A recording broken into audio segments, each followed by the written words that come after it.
Olá, amigos aprendizes do Evangelho. Vamos ao capítulo 18, que se chama Palavras da Benfeitura. Para quem nos acompanha semanalmente, pode ter notado que o capítulo está uma semana atrasado, né? É porque eu estava grávida e eu tive neném. Minha neném hoje está com 16 dias. E meu pai fez um depoimento na semana passada, falando um pouco sobre as leituras espíritas, que a experiência dele, retomando aí uma gravação minha de quando tudo começou ainda com áudio no WhatsApp, antes da gente começar a gravar esses vídeos. Então, eu estou liberando esse vídeo também no YouTube, referente à semana passada, para quem tiver curiosidade de entender um pouquinho também do contexto aí do Grupo Espírita Aprendizes do Evangelho. Mas vamos lá então, retomando aí as gravações, tentando deixar os vídeos disponíveis semanalmente, como é o compromisso, né? Como a gente firmou o compromisso aí com os livros do André Luiz. Então, continuando aí no nosso contexto, nesse capítulo chega o momento da prece da noite, que beneficiaria todos aqueles sofredores que foram acolhidos na casa da Margarida ao longo do dia inteiro. O ponto alto do capítulo não é a prece do Gúbio, porque teremos também a presença, a materialização entre aqueles desencarnados da Matilde, mãe do Gregório, que vai falar um pouco para eles, principalmente da importância da reencarnação, o quanto precisa ser levada a sério, e do ponto de vista de espíritos sofredores que precisam resgatar, como é que precisa ser a postura para esse retorno à carne, para que dê certo. Ela deixa muito claro que não é voltar por voltar, não é voltar sem preparo, porque além de a gente não resolver os nossos problemas que causam esses sofrimentos no mundo espiritual, a gente ainda por cima pode voltar com ainda mais débitos, o que é pior de certa forma, apesar de a gente nunca retroceder no aprendizado, a gente pode, pelos nossos erros, ganhar aí um atraso de anos, às vezes décadas, séculos, na nossa evolução espiritual. Então, o Gúbio juntou todos num grande círculo na descrição do André, e para começo de conversa ele recomendou que todos esquecessem os velhos erros, aconselhando a todos uma atitude interior de sublimada esperança. Da mesma forma que quando a gente vai buscar alguma ajuda, quando a gente vai no centro espírita tomar passe, não é ir mecanicamente, colocarmos-nos numa posição padrão, né? O pessoal senta direitinho, coloca as mãos para cima, e não estar em uma atitude receptiva. Então, é isso que ele desperta nas pessoas, para que elas tenham atenção de que aquela era a hora de eles receberem ajuda, mas que para isso deveria haver uma movimentação por parte de cada um deles. Ainda continua explicando, o André explicando, a fim de que as nossas energias mais nobres fossem ali exteriorizadas. Esclareceu que, num caso de socorro, quando orientado nos princípios evangélicos, como era o caso da Margarida, sempre dava para comunicar alívio e iluminação a muita gente. Então, olha que legal, além de ajudar a Margarida, ainda estavam ajudando a tantos necessitados que enxergaram naquela casa um ponto de luz, um ponto de salvação. Então, lembrando que nenhum trabalho é exclusivo, né? A espiritualidade vem numa missão, mas acaba, em muitos casos, ajudando aí uma multidão. E ele elucida ainda que eles se encontravam ali para receber bênção do plano superior, mas que para isso era necessário ficar numa posição de superioridade moral, porque o pensamento, numa reunião como aquela, colocava em jogo forças individuais de suma importância no êxito ou no fracasso do tentame. Então, um ali que destoasse podia atrapalhar a harmonia daquele grupo inteiro. Então, era importante que cada um se autorresponsabilizasse pelos seus pensamentos, pela sua atitude mental. E o André descreve que de todas as fisionomias transbordavam o contentamento e a confiança. Isso é fruto também da preparação que o André fez anteriormente. O André, junto com o Eloy, todo aquele acolhimento, aquela troca de ideias que eles fizeram de forma que o depoimento de um ajudava o outro, isso tudo foi muito importante para preparar esses corações, e por isso o Gúbio designou essa tarefa aí para o André e para o Eloy. Bom, o orientador, então, Gúbio, começa a prece dirigindo-se a Jesus, fazendo uma exaltação muito bonita. Eu vou destacar aqui algumas partes.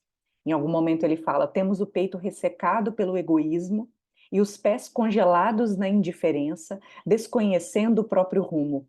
Padecemos de extrema petrificação na vaidade e no orgulho, que sabemos que são as grandes chagas aí da humanidade, junto com o egoísmo. E mais para frente ele pede: ó Senhor, livra-nos do mal que amontoamos no santuário de nossa própria alma. Mas como? Porque ele pede, igual a gente pede no Pai Nosso, né? Livrai-nos do mal. Não é para que a gente fique de braço cruzado e que esse mal seja simplesmente retirado por uma força externa. Olha o pedido dele na sequência. Abre-nos o caminho salvador que nos lança dignos de tua compaixão divina. Ou seja, o caminho salvador para que nós trilhemos. Então, é muito importante dizer que, mesmo aqui na prece, mesmo sendo um pedido, o pedido é para que nós tenhamos oportunidade de trabalhar, oportunidade de fazer por nós mesmos para que esses caminhos sejam abertos, né, para que esses caminhos sejam trilhados e que o mal seja, então, combatido em nós, transformado em luz. Ele continua dizendo: envia-nos os mensageiros de tua bondade infinita para que possamos abandonar o sepulcro de nossas antigas ilusões. Nesse momento, descreve o André que o próprio Gúbio estava chorando, né, em lágrimas, e a resposta celestial aconteceu, porque todos ali receberam uma chuva de raios diamantinos que jorrava do alto, não só sobre o Gúbio, como sobre todos aqueles que estavam assistindo aquela prece, diz o André, como se força misteriosa e invisível ali houvesse libertado divina torrente de claridade em nosso favor. E aí chega o ponto alto, que é a presença da Matilde.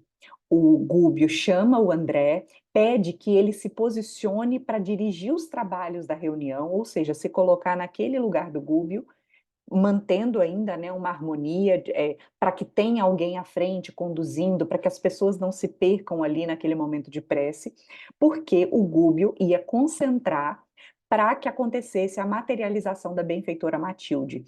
Ele diz que já havia, já estava vendo ela ao lado e ela estava muito grata por estar ali, né? Já era, aquele momento era muito esperado pelo coração materno dela, antes do reencontro com Gregório, que ainda vai acontecer. Ela queria visitar eles de maneira tangível. Então, da mesma forma que acontece uma materialização aqui entre nós encarnados, lá também era uma materialização, porque aqueles espíritos não podiam vê-la imediatamente, eles não tinham a superioridade moral suficiente para que ela se tornasse naturalmente visível. Então, o importante que o André descreve assim: tremi perante a ordem, mas não hesitei. E eu me lembro de quando a gente, às vezes no centro espírita, a gente é convidado a fazer uma prece e a gente também hesita. A gente, na verdade, ele não hesitou, né? Mas a gente treme e nós muitas vezes hesitamos. Então, que a gente tenha essa coragem, né, de cumprir os chamados, porque se alguém nos convidou é porque nos sente pronto. Ainda mais no centro espírita, que não existe cobrança, ninguém vai ficar criticando a prece que você faz.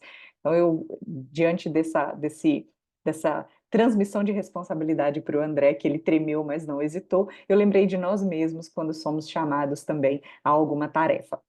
E ele, sem esperar, tomou o lugar do Gúbio, enquanto o mentor, pertinho deles, se colocava em meditação. Aí descreve o André: luz brilhante e doce passou a lhe irradiar do peito do Gúbio, do semblante e das mãos. Em breves instantes, aquela massa suave e luminescente adquiria contornos definidos, dando-nos a ideia de que manipuladores invisíveis lhe infundiam plena vida humana. Mais alguns instantes, e a Matilde surgiu diante de todos eles, venerável e bela. Todos ali emocionados, principalmente as mulheres, né, pela sensibilidade, se sentiam em contato direto com um anjo glorioso em forma de mulher. E ela começa a exaltação. Pausa para atender aos chamados da bebê. E voltamos aí com a exaltação da Matilde, que o recado principal dela, como eu falei no começo, era deixar todos eles muito atentos para o que significava aquele pedido de reencarnação. A gente acompanhou no capítulo anterior o quanto as pessoas queriam esquecer, simplesmente esquecer, para conseguir recomeçar. E como eu comentei também no capítulo anterior, a gente tantas vezes reclama sobre esse esquecimento, né? Poxa, por que que a gente não se lembra logo da reencarnação anterior, da nossa história como um todo? E do lado de lá, eles implorando pelo esquecimento para que consigam recomeçar sem as algemas que os prendem às situações de sofrimento. Então ela começa dizendo: Meus amigos, todos aguardais a hora feliz de abençoado retorno à esfera do recomeço, como também é chamada a reencarnação. Entretanto, a dádiva do vaso de carne, a dádiva da reencarnação, é inapreciável bênção divina. Então a gente precisa aprender a apreciar. E ela diz: Não busqueis a reencarnação tão somente pela ânsia do esquecimento. É imprescindível orientar o desejo na direção do bem infinito. Não basta só desejar. Então não basta que a gente simplesmente queira reencarnar, a gente precisa entender o processo. Ela fez uma pausa, talvez respondendo a pergunta mental de todos, achando que ela era ali algum anjo, né, algum ser perfeito. Ela diz: Não pensem que eu sou uma excepcional emissária do reino da luz. Sou humilde servidora.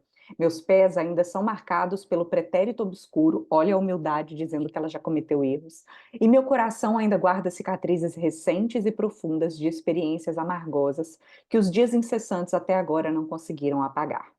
Mais para frente ela explica: a aquisição das virtudes iluminativas não constitui serviço instantâneo da alma suscetível de efetuar-se de um momento para o outro.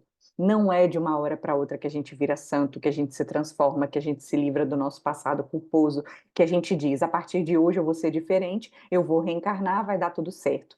Já vimos lá no livro Mensageiros, né, o quanto tantos de nós nos preparamos para situações aqui com todo o amparo, situação já de missão, né? De certa forma, missão com M minúsculo, mas para fazer um trabalho e mesmo assim a gente vacila. Imagina preso aos erros que nos arrastam, né? Às nossas paixões inferiores.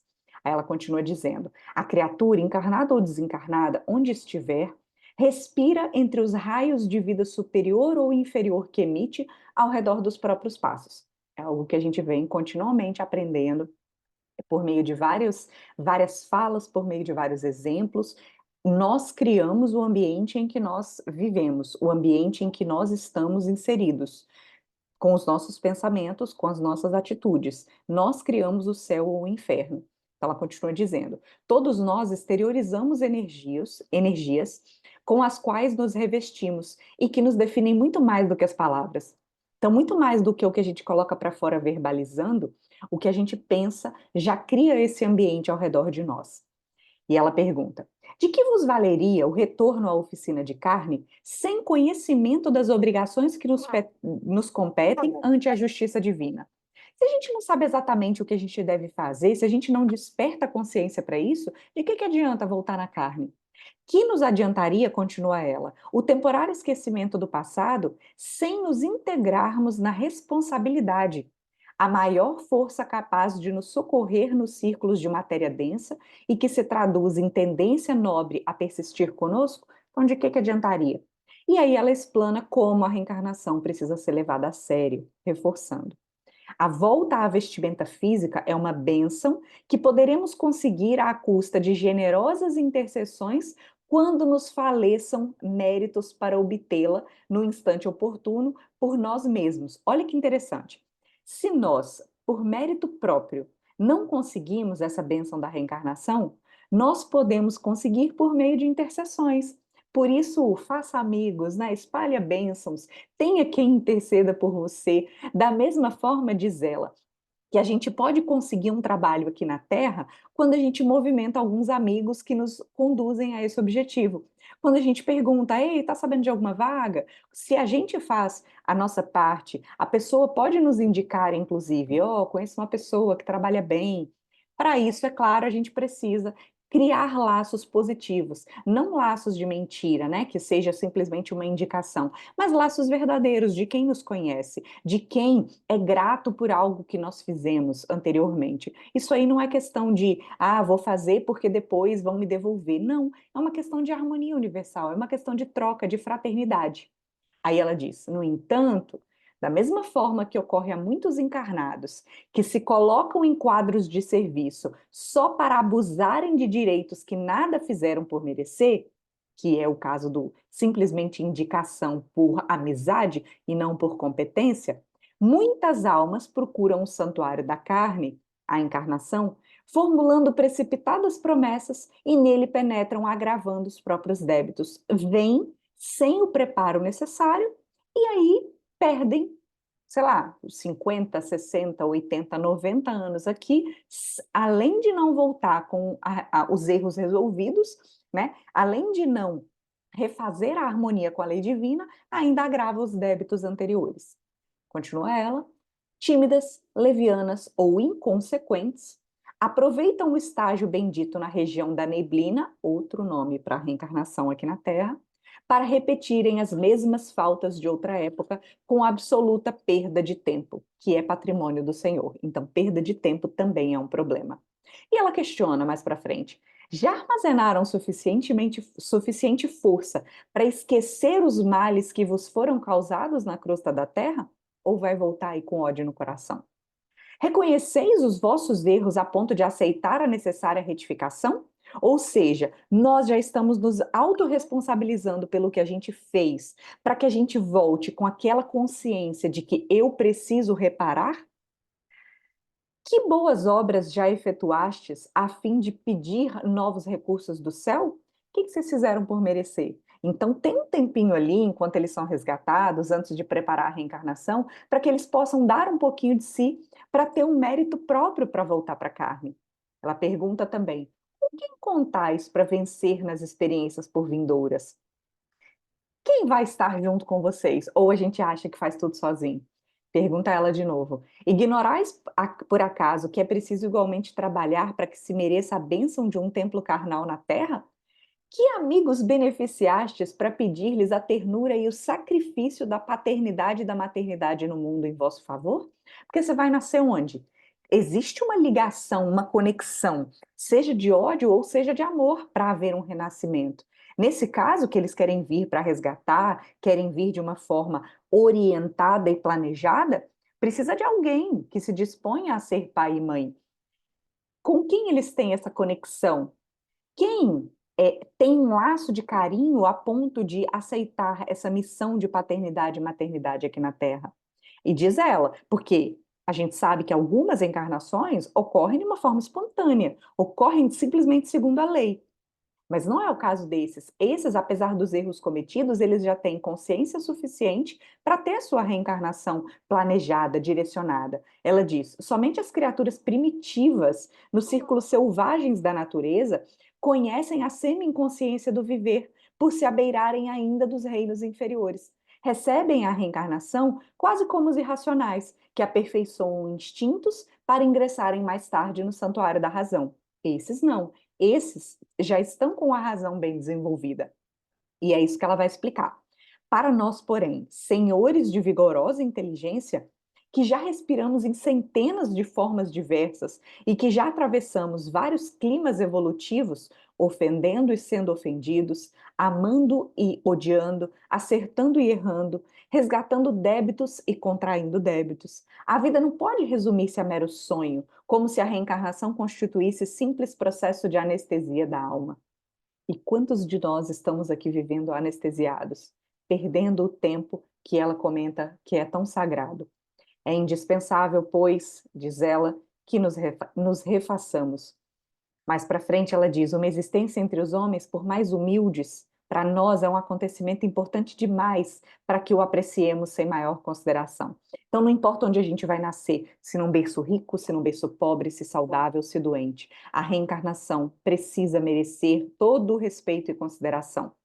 Sem abraçar a noção de responsabilidade individual, continua ela, qualquer tentame dessa ordem é arriscado, porque em nosso aprendizado intensivo na recapitulação, cada espírito segue sozinho no círculo dos próprios pensamentos, sem que os companheiros de jornada, com raras exceções, lhes conheçam as esperanças mais nobres e lhe partilhem as aspirações dignificadoras.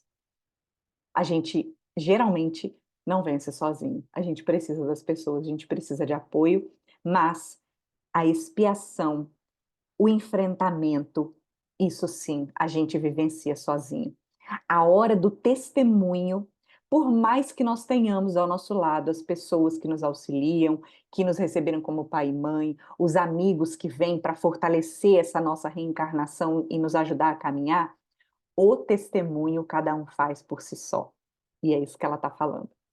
Cada criatura encarnada permanece só, no reino de si mesma, e faz indispensável muita fé e suficiente coragem para marcharmos vitoriosamente. Assim, ela encerra a primeira parte, né, essa explanação, e ela chega perto do Gúbio, afagou ele, destinou a ele palavras de agradecimento, e vejam que interessante.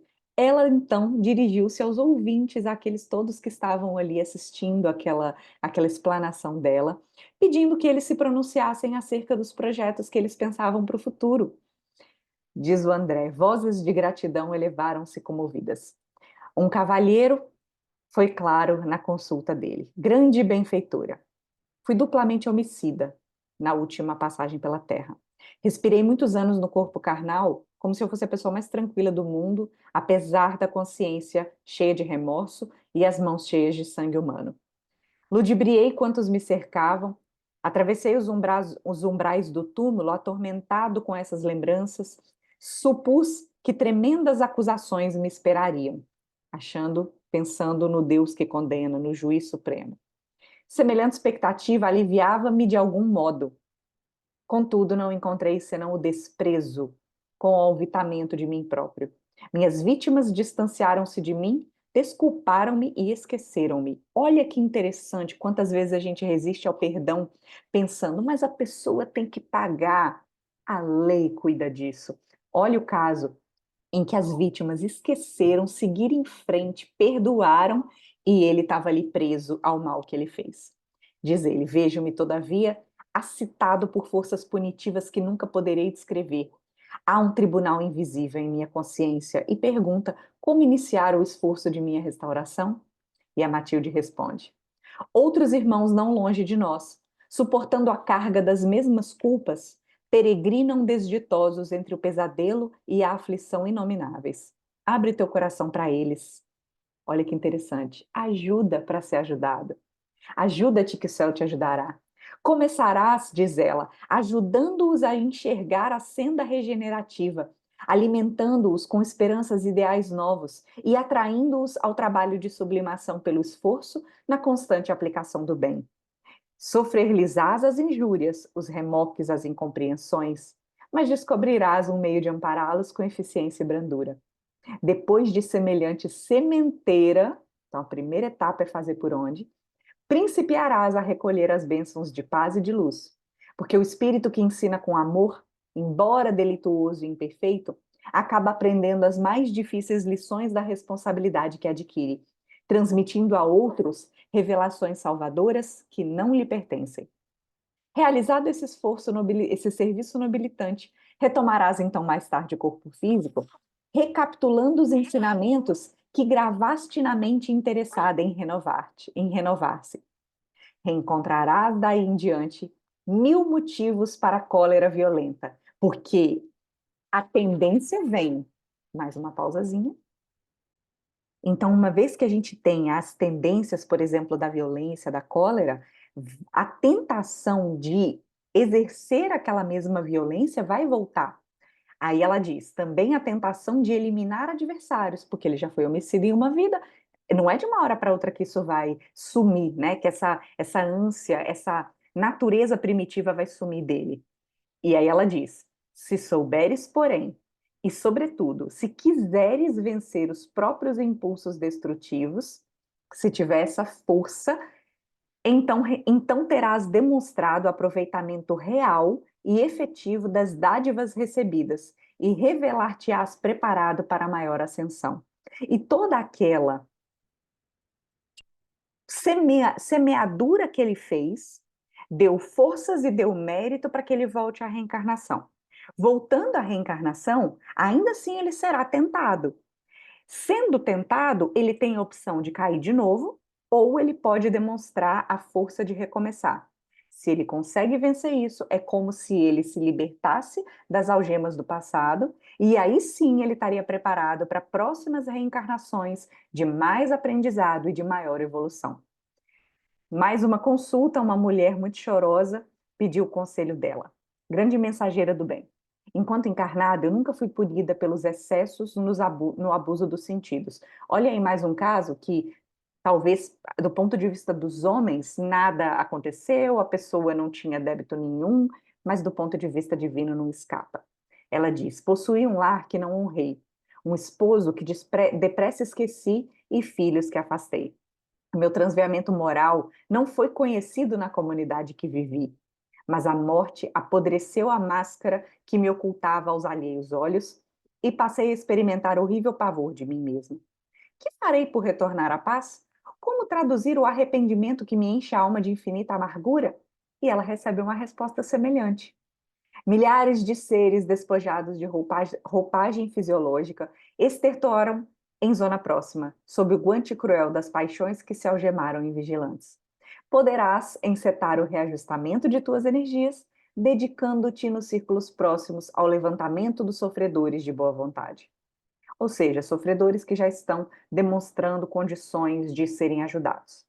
Com o esquecimento de ti mesma, arrebatarás. Ops, desculpa, ela tocou. Com o esquecimento de ti mesma, arrebatarás muitos espíritos cadaverizados no abuso aos pântanos de dor em que se debatem. Plantarás na mente deles novos princípios e novas luzes, reconquistando por tua vez o direito de regresso ao campo bendito da carne. Então, faça por onde para ganhar o mérito para reencarnar. Reconduzido, então, à abençoada escola terrestre, receberás, talvez, a prova terrível da beleza física, e a gente querendo sempre ser mais bonito, né? Não sabendo o quanto isso é desafiador. A fim de que o contato com as tentações da própria natureza inferior te retempere o aço do caráter, se conseguires manter fidelidade suprema ao amor santificante. Essa é a lei, minha filha. O único recurso de fugirmos definitivamente ao mal é o apoio constante ao bem infinito. A benfeitora espraiou o olhar na assembleia que a ouvia expectante e concluiu: e que nenhum de nós admita o acesso fácil aos tesouros eternos, tão só porque atualmente nos vejamos libertos das cadeias beneméritas do corpo de carne.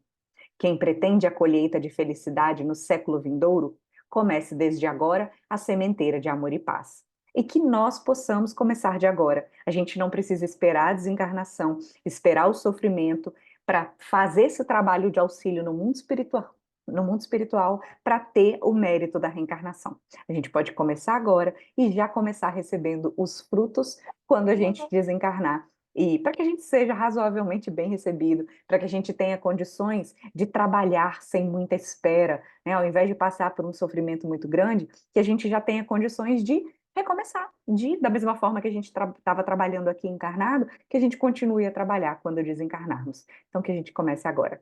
Um abraço a todos e até o próximo capítulo.